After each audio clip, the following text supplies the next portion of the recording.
Picture a leader who is smart, intelligent, and experienced, who has 15 years of experience. A team of people who are looking for that leader's advice. Picture the same leader who is in the middle of chaos.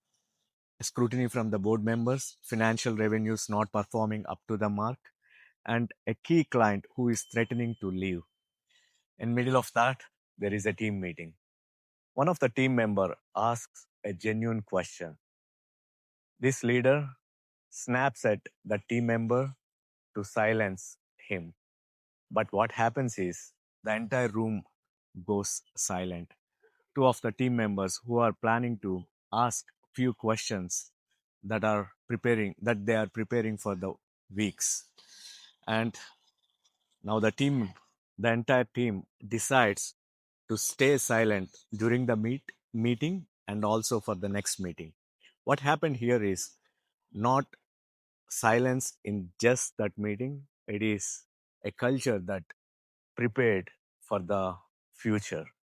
Do you think this leader is bad, performing from the inexperienced, unintelligent aspect? No. The leader is operating from the threat mode of the nervous system.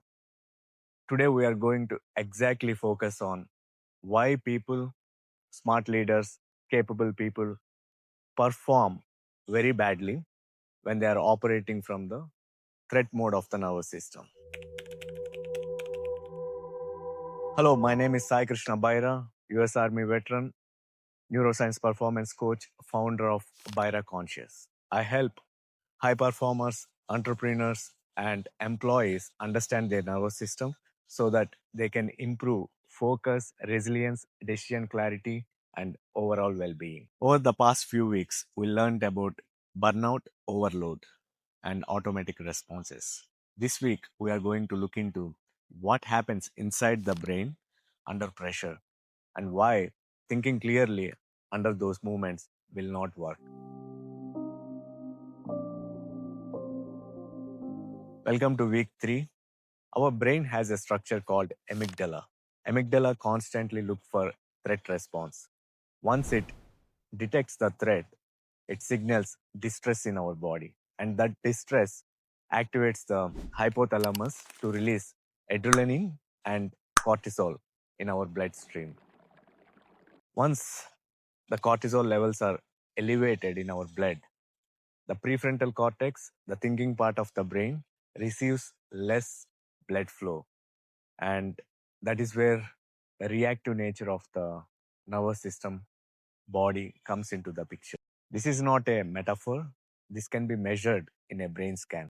Psychologist Daniel Coleman coined a term, amygdala hijack. Amygdala overrides rational thinking so that brain shifts into survival mode that is designed for physical threats, not for complex leadership decisions.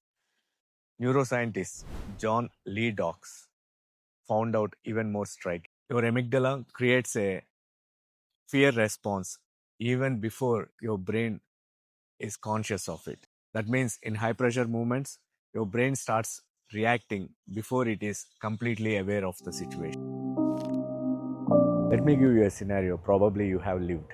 It's 5 o'clock on Friday evening. You haven't eaten since noon. And you got a message from manager asking, let's talk on Monday. Your brain might be thinking, oh, did I do something wrong? Am I getting fired? Is something wrong with the budget? If you get the same message on Tuesday morning, well rested after a nice workout, you wouldn't be thinking the same way. Nothing has changed. The same message, but your brain is processing differently based on your neurological system. It's not only about how you think, it also reflects in the data that you receive. Let's suppose two executives in the same board meeting, receive the same market data, but both have different opinions. The data is same. What is different is they are seeing through different nervous systems. Let's take another layer of high professionals about decision fatigue.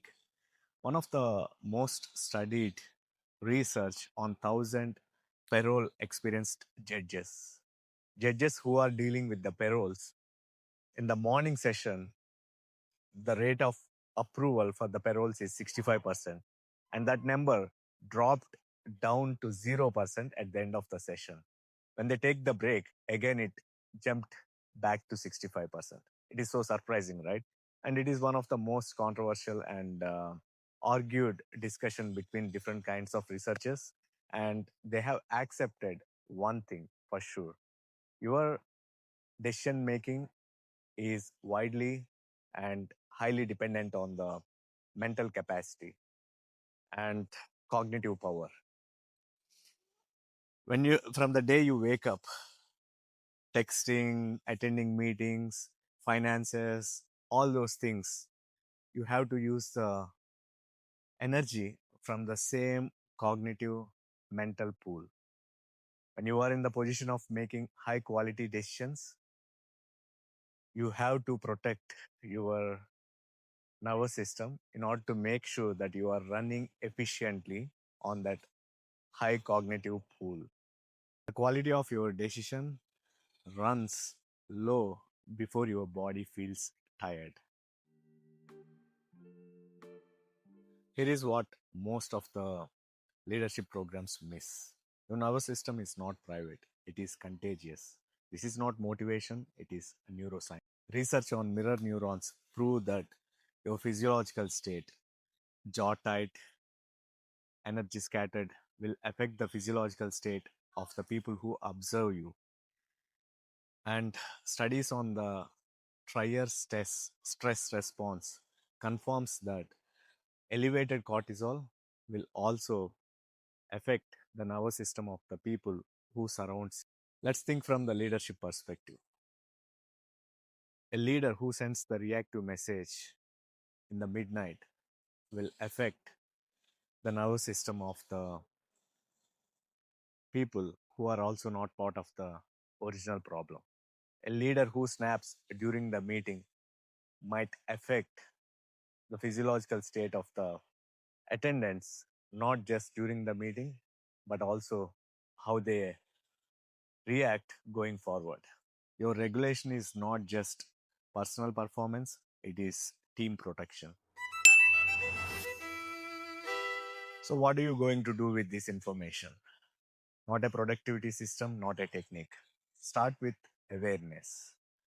Neuroscience tells us when amygdala is firing, your prefrontal cortex cannot override it, but it has the capacity to observe it, self observe it. And that process is called metacognition. Once that self observation is activated, metacognition process is activated, then the hijack of the amygdala loosens. Now, next time when you make any important decision, observe four things, not as a checklist, but as a honest self scan. The first one, how is your body feeling? When I say how is your body feeling, is your observe, is your jaws tight, your shoulders raised, or your breath shallow? That tells whether your nervous system is in threat mode or relaxation mode. When you are in the relaxation mode, you make the better decisions. Second thing is, how are you feeling? Not what you think about the situation, how is your body feeling? Whether you are stressed, frustrated, or anxious, because you have to notice those feelings. These feelings are going to color every piece of information that you are going to process during that meeting or during that decision making. Third one is this urgency real or manufactured? Decision around the deadlines is real, but all the emotions around it is not real. You have to acknowledge whether it is your emotions making it worse or is the deadlines that is making you worse. You have to differentiate between the reality and the emotions surrounded around the reality. Number four, am I reacting or responding?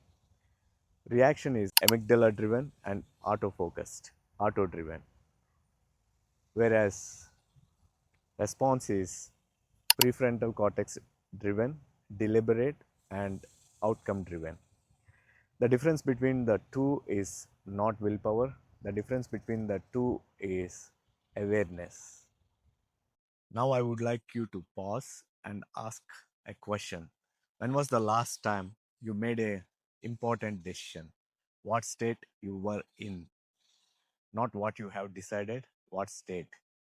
How did you feel in your body? How did you feel in your mind? How did your body reacting?